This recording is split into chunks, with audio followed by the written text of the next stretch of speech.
All right, so this is the asphalt garden. It's built on top of asphalt, and you can see clearly there's a separation between the farm and the asphalt garden. That's because the farm has some phylums, a type of arthropod like a centipede that you can barely see. It eats all the root crop hairs, and so it dwarfs all your plants. So we try to keep the asphalt garden relatively symphylam free by not mixing soil, by washing all the tools before using them, by not using contaminated starts. Also, starts that should go in here should not be from sources that aren't using organic potting mix. So make sure that the potting mix doesn't contain anything that is not OMR approved. Anyways, you hook up the hose here. You can see it's just hooked up with the regular female connector, and basically each bed has two lines that run off on T's, and then each bed also has a 1/4 inch or spaghetti hose connected to the front in order to drip irrigate the perennials in the front. And you can see we plant in the past perennials just so that it's beautiful. There's annual and perennial flowers, attract beneficial insects, and just to make it look nicer. So they're at the heads of each bed and should be hand weeded out, and they're irrigated through a spaghetti hose that connects this main line. So anyways, this goes, you want to have it irrigated depending on rain and the season, 5 to 7 hours a day, twice a week.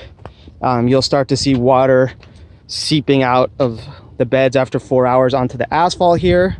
Everything is on a slight slope, so a lot of the water exits over on that other side. This first bed here is a perennial red Welsh onions, which grow year after year. They're bunching onions, you can see. So they shouldn't be just ripped out as green onions. You just harvest side shoots and let the main ones keep growing, and you'll have onions forever.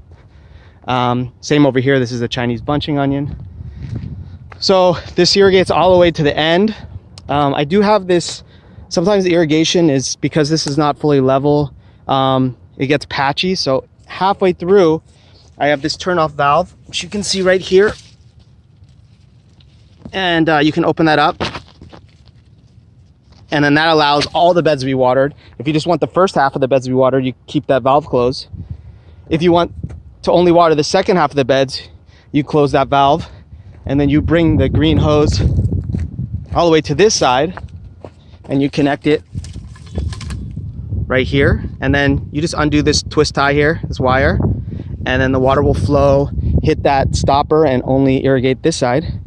Right now we have it so that the whole farm is just irrigated off of the hose. The whole asphalt garden. You can see here we got the chayote up here. But sometimes it seems necessary when it's pooling or just uneven watering. I like to switch it up and just irrigate each portion for 4 hours at a time to allow for a deeper watering. But yeah, you can see right here. So what's important is if this has to be closed over here, just like bent over, or the water will just pour out of this side. So only time you use this is if you want to water this side, you close that middle valve. Anyways, it's pretty, once you turn it on, you'll see it's pretty self-explanatory. You can see we have flowers literally just growing right out of the wood chips and asphalt, like an inch of soil. We have this chayote that's growing out of the asphalt here. The water will basically start seeping after 4 or 5 hours right off this bottom here, and that's just because it gets saturated, but I like to get it really good deep watering. And the water just seeps out here, both from excess greenhouse watering, and it collects, and you can see there's a berm here. The reason for this berm is to capture this water so it doesn't go towards the outdoor kitchen, not to waste the water and nutrients.